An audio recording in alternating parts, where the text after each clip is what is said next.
mabangga tayo ng tumatawid na deer, eh mahirap na. Ayan, pinagbigyan natin yung kapatid natin na sinasaksak niya na yung truck niya kahit meron pa siyang sinusundan. Merong pipigil para hindi siya sumibat papunta roon sa aking likuran. And also, hindi ko rin nabanggit kahapon, ito pala is bilog. Makita nyo, nandito ang point of contact niya. Dito ang point of contact niya. Ito nakadiin, ito nakadiin.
Good afternoon mga kapatid, mga brad. Exact location, exact 20 natin is dito tayo sa Turnpike. Papasok na tayo ng Indiana State, pero right now nandito pa tayo sa I-80 last rest area ng Ohio. Last na rest area. Turnpike Turnpike nga pala, Ohio yan basta. Lalabo-labo na sa isipan ko. Bale, may reload na tayo, maglo-load check lang ako. First load check ko. Hindi, tapos na yung first load check, 80 kilometers. Ngayon na yung before 3 hours or 150 miles. Second load check ko na. Check natin yung load natin. Bali, rail axle ito. Ito yung axle ng tren. Order ito ng isang company sa Canada na nanggaling sa US. Solid steel bar. Round siya, So, axle na siya talaga. Bali, 40 pieces siya. Halos max out yung aking gross weight, na 80,000 pounds. Almost 79,000 pounds ang current weight natin ngayon. At dahil medyo mali yung position nung load ko sa trailer, kasi parang nangyari 2 feet back ako. Since tandem lang ako, hindi umubra. Hindi kagaya sa New Hope na tridem, uubra yon. Pero dito sa tandem at sa trailer na meron kami sa Pain na trailer na to is kailangan nakagitna talaga yung load. Hindi ka na mag-a-adjust ng 1 feet back or 2 feet back. Kaya ang nangyari na over yung aking tandem ng trailer, yung trailer ko is overloaded, more than 34,000 pounds. So I have to spread yung aking tandem to 10 feet para allowed ako within US up to maximum of 40,000 pounds sa trailer, But then pag balik ng Canada, kailangan ibalik ko sa dati, and maximum 37,500 pounds lang. Anyways, baba tayo, tignan natin yung ating load para maipakita ko sa inyo kung ano ang itsura niya. Ayan mga kapatid, mag-load check na rin tayo, kasi medyo mabigat tayo, so we make sure na na-check natin ang ating mga gulong. So ayan yung load natin mga kapatid, kung makikita ninyo, pakita ko sa inyo. Ayan, diba? Bali, Yan yung axle ng tren, ano. Makita nyo, ang kapal, ano, ang laki, di ba? So ang bawat isa niyan is 1,150 pounds ang bawat isa. 40 pieces siya. So pag tinimes mo sa 40, 46,000 pounds ang total weight ko. Solid steel yan, ano, solid yan, kaya mabigat talaga. So mukhang kaunti yung load ko pero halos max out na yung aking weight. Yan.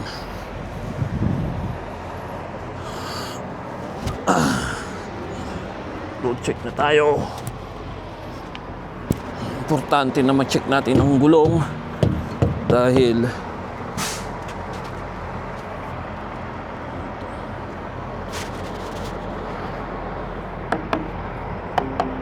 mabigat ang ating load, no? Taas natin konti para makita nyo. Yan. So importante ma-check natin yung straps kung lumuwag, ano. So yung 8 less than 10,000 pounds yan, ano, yung 8 is 8,000 plus, bali, yeah, sabi mo ng 10,000 siya. Yung aking strap is 2, so sakop niya yung 100% na weight niya, no, nung aking bawat isang paleta, 4 na paleta, ay 2 paleta pala is 8 pieces. So ito yung sinasabi ko, mga kapatid, ano. Ayan. Nalaman ko lang din to kay, ano, kay Brad Pilbert, ano. Nakita nyo, ang layo ng spread ng axle ko, no. Ito, bali ito, yan, yung butas na yan, nandito yan, sa pinakauna, no. Minove ko siya 10 feet apart yan ngayon. Kasi mabigat nga yung aking load dito sa likod, sa trailer, ano, mabigat siya. Umabot siya ng 38 plus eh. So para maging legal ako inside US, kailangan i-spread ko yung axle ko ng 10 feet. Kapag 10 feet apart yan, allowed ka ng maximum 40,000 pounds sa trailer mo, no, sa tandem ng trailer mo. Pag yan walang 10 feet, 34 ka lang. Pero pag 10 feet apart, 40,000 pounds max. Ngayon, ito, allowed ito dito sa US. Sabi din ni Brad Pilbert, sa Ontario, allowed din siya, no? Pero pagpasok ko ng Manitoba, Alberta, hindi allowed ang naka-spread. Kailangan ibalik ko yan. And then, up to maximum 37,500 pounds lang ako, no? Kaya marami kang tatandaan na figures, ano. Pag sa US, pag magkadikit niya, hanggang 34 ka lang. Pero pagka magka-separate is 40,000 pounds. Pagbalik mo ng Canada at bawal yan, ibabalik mo siya ngayon, no, ididikit mo siya uli dito, pupunta rito, no, yung itong pin na ito, yan, babalik mo siya dito, didikit mo, 37,500 na lang, di ba? Pag hindi mo tinandaan yan, magkakalito-lito ka. Actually, marami kaming tinatandaan na mga figures, ano. Kasi magkaiba ang policy ng US at Canada. Lalo na sa hours of service, no? So, yan ang ating load, mga kapatid. Gusto ko tong load na to kasi napakadali lang, no?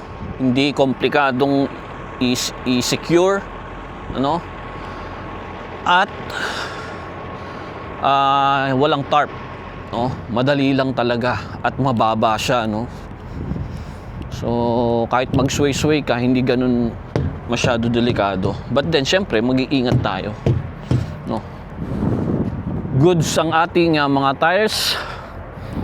Yung lights okay yan kasi may magsisignal sa akin sa dashboard ko kapag ka merong napundi.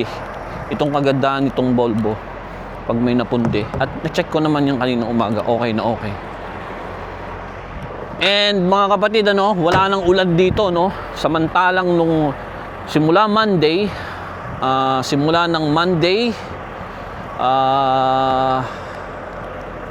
Simula ng Monday, pag-deliver ko ng Missouri all the way to Georgia, umuulan na.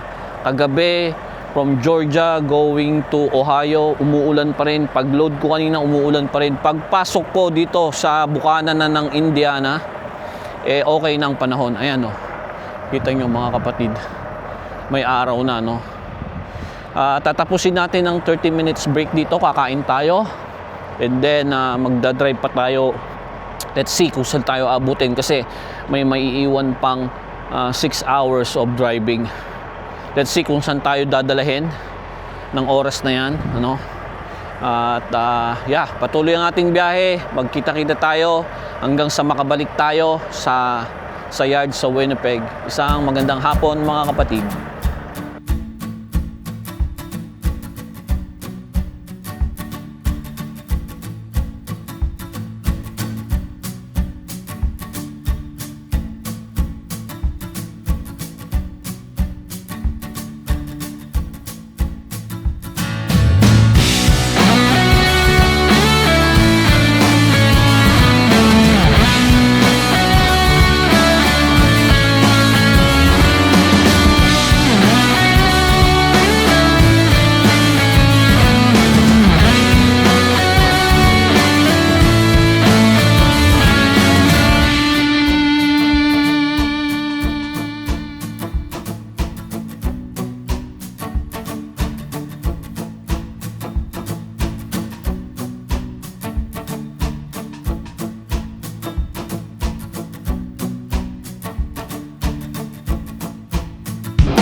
Good evening mga kapatid, mga brad. Exact location natin ay 294 dito sa Chicago area. Medyo matagal-tagal na rin tayong hindi nakadaan dito. Nung mga panahon na unang dumadaan ako dito, sobrang traffic kasi inaayos pa lang itong I-294. Pero ngayon dahil wala nang inaayos, ano, dire-diretso na, no? Wala nang abala sa daan. Mabilis na ang takbo rito, no? Hindi na, dahil din siguro alas 8 na ng gabi, no? Kaya medyo okay na. Pero nung bago pa lang ako sa tracking, dumadaan ako dito kahit gabi, nako, talagang kala mo nasa EDSA ka. Pero ngayon, kung makikita nyo, dire-diretso, smooth, ang bibilis ng mga sasakyan, ano? Yung mga brother natin na mga puti. Akala mo nakikipaghabulan sila, no? Ayan, no? Kaliwat kanan, ang bibilis nila. 60 lang dito. Takbo ko is 62, 100 kph dito. Pero sila, mga 110 yung mga yan. 110, 115, 120 pa yung iba dyan. Meron pa yung isa kanina na maporma yung truck niya, no? Flatbed din, ano? Tapos yung ano siya, yung classic, ano? Natutok siya dun sa isang van. As in talagang isa di pa lang ang layo niya. And then pinapagana niya yung ano niya, yung kanyang jake brake, ano, yung engine brake niya, pinapatunog niya. Tapos iniilawan niya yung sinusundan niya, pinapagilid niya. Kasi nandyan sa bale second lane, ano. So masyadong agresibo yung pagmamaneho. Konting mistake doon, maraming madadamay, maaabala. So ito ang Chicago area, I-294 mga kapatid.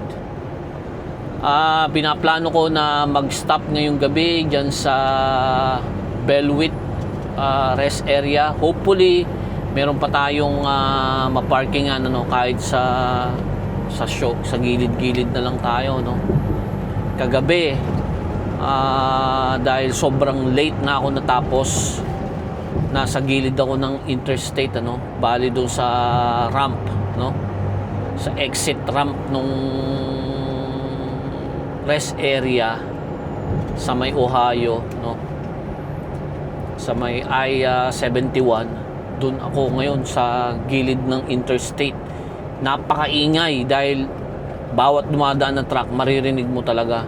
Pero dahil sa pagod na rin kagabi, dahil nagsagad tayo para makapick up tayo ngayong araw, after few minutes, siguro 30 minutes ganun, nakatulog na ako.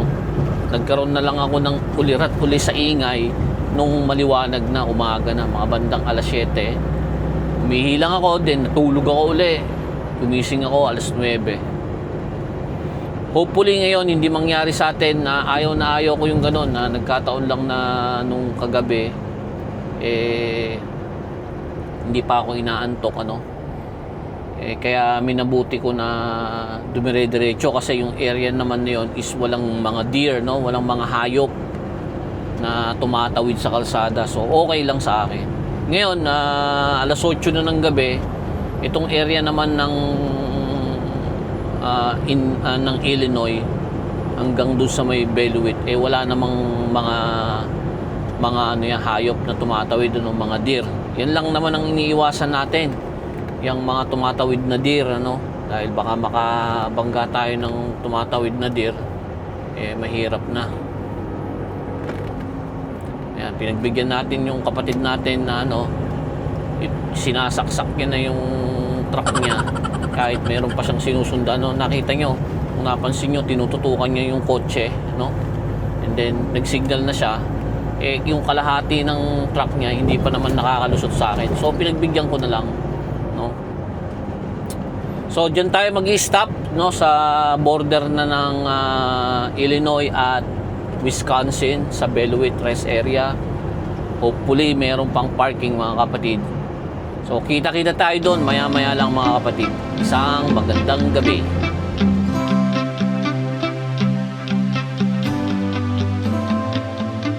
Good morning, mga kapatid, mga brad.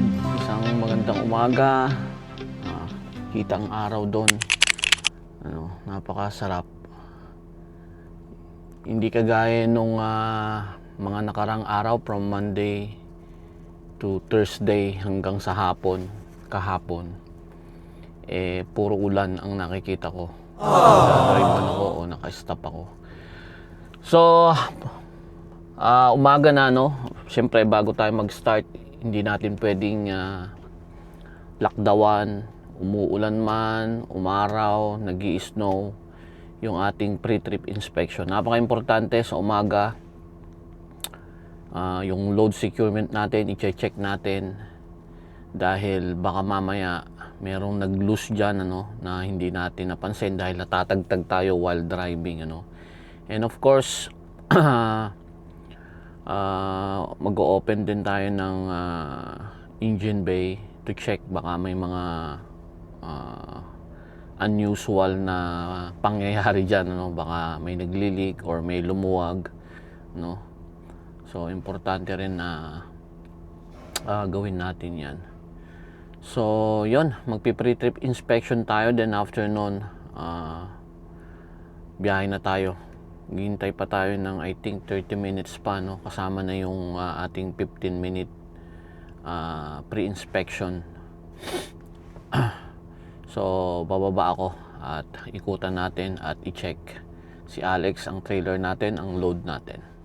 Ayan, mga kapatid, mag pre-trip tayo. Tapos meron lang akong gustong i-discuss, hindi ko na tackle kagahapon. Late ko nang nilagay yung bulkhead ko, no? Ito. Ang tawag dito, ito. Bulkhead, ano? Suporta yan para kung just in case mag sudden brake ako, no? Sudden stop. May pipigil sa mga axle na to, no? Kahit pa paano, merong pipigil para hindi siya sumibat papunta roon sa aking likuran, ano. And also, hindi ko rin nabanggit kahapon, ito pala is bilog. Makita nyo, nandito ang point of contact nya. Dito ang point of contact nya. Ito nakadiin, ito nakadiin, meaning yung dalawang sides lang ang halos nasasayaran ng straps. Paano naman yung anim na nasa gitna? Well, swerte ako dahil yung bandang gitna niya ito makapal, ito maliit, no? So, isinangga ko yung straps dyan. Ayan, kung makikita nyo, nakasangga ng konti yung straps dyan, no?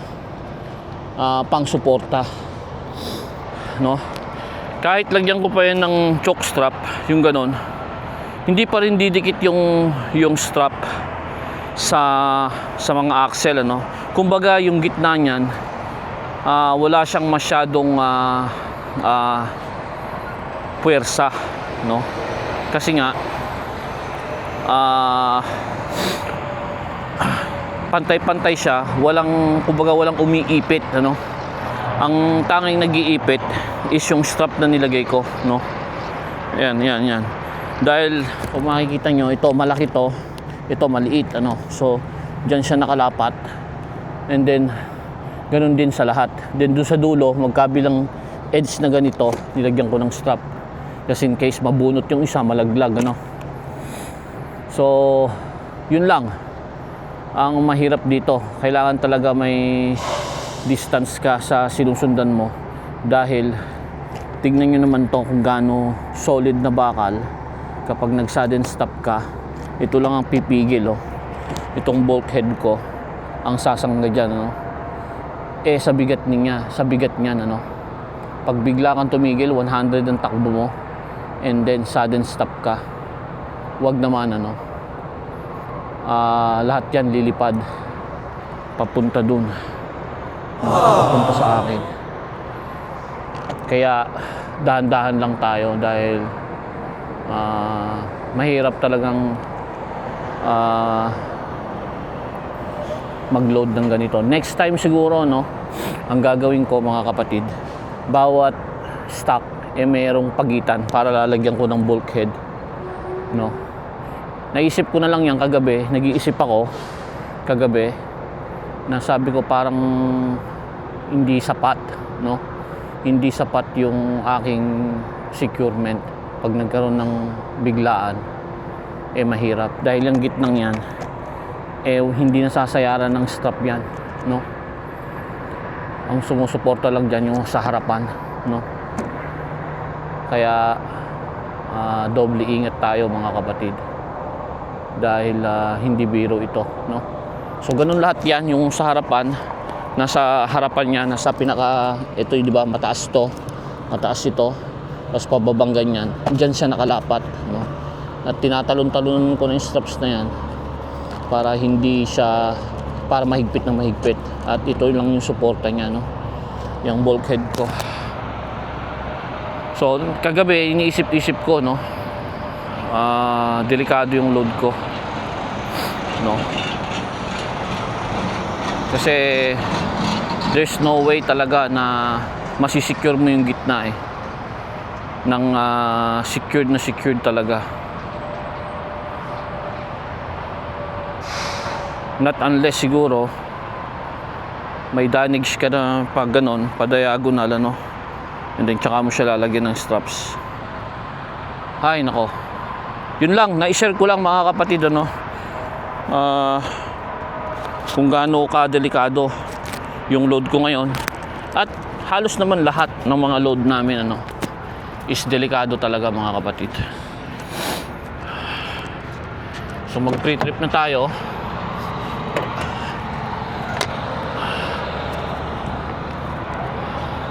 although yung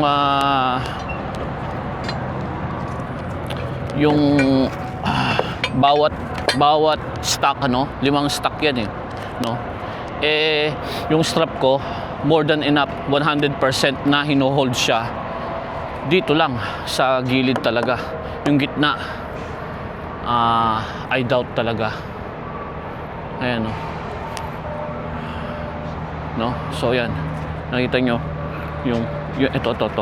Yan lang nag-go-hold sa kanila para maiwasan ng forward movement, Ayan mga kapatid, yan ang nag-go-hold sa kanila kasi ito malaki, malaki. Ayan, malaki yan, and then paliit. So dito ko nilagay para may sangga siya, Yan, ganun lahat yan. Ito rin, kumbaga ito ang mag-hold itong strap na to, ng forward movement niya, So ganun din dyan sa likuran, and then dito rin sa likod, ko rin para just in case matagtag, mabunot ang isa, malaglag sa daan, diba? Pero the rest hindi ko na ginawa yun dito kasi may sangga naman itong nasa likod niya,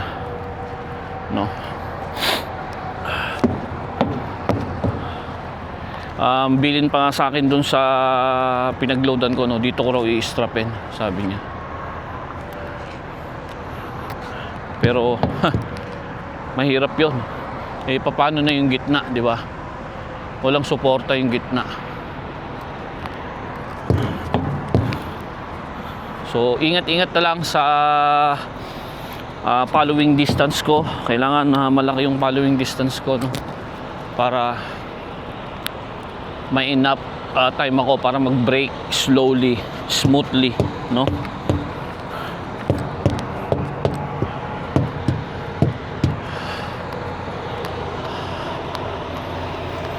So magbukas lang tayo ng ating hood ng isang mabilisan.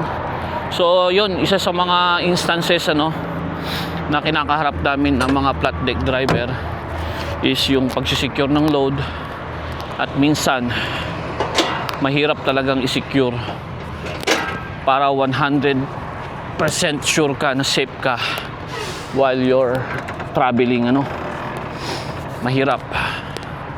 Iniisip ko yung kagabi, sabi ko, paano ba yan? Baka mamaya magkaroon ng problema, lilipad yung mga yun, sabi ko. So ingat na lang talaga ng todo.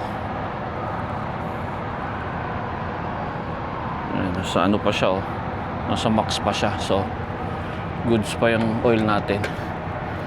Malapit ng change oil, isang ikot pa natin, change oil na tayo mga kapatid, make sure lang, yung ating mga nuts and bolts nandyan pa rin, napaka-importante yan mga kapatid.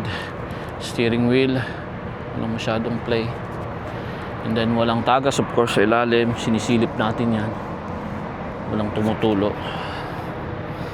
Coolant, okay. Steering fluid, yeah, everything seems normal, pumansik dyan yung oil ko.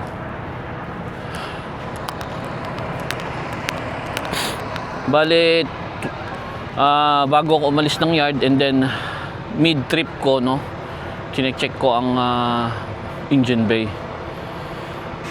Tapos some other days sinisilip ko lang yung ilalim kung merong mga tulo, may tumatagas. Pero so far okay naman siya. I don't know, ito baka papalitan na to sa susunod na change oil, So wala namang unusual, na nakikita ako, So yeah, start lang natin yung makina, and then we're good to go. Diretso na to sa yard, pero bukas pa ang dating natin.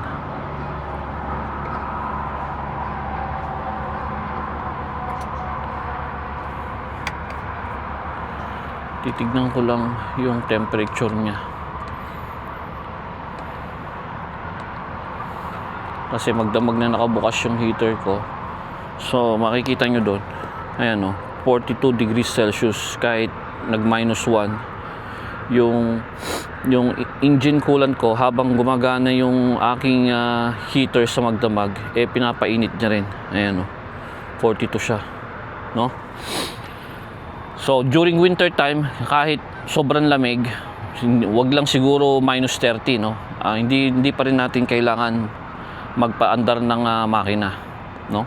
Iniiwasan natin ang idling, ano, dahil yan ang nakakasira sa makina. So start na natin.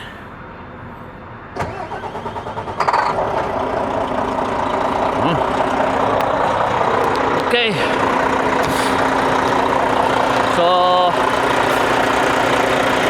naka 6 months na tayo kay Alex, no? So far so good, wala tayong reklamo, no, mga kapatid. Wala tayong reklamo kay Alex. Smooth na smooth pa rin ang takbo niya. Of course, kailangan dahil bago pa siya, no?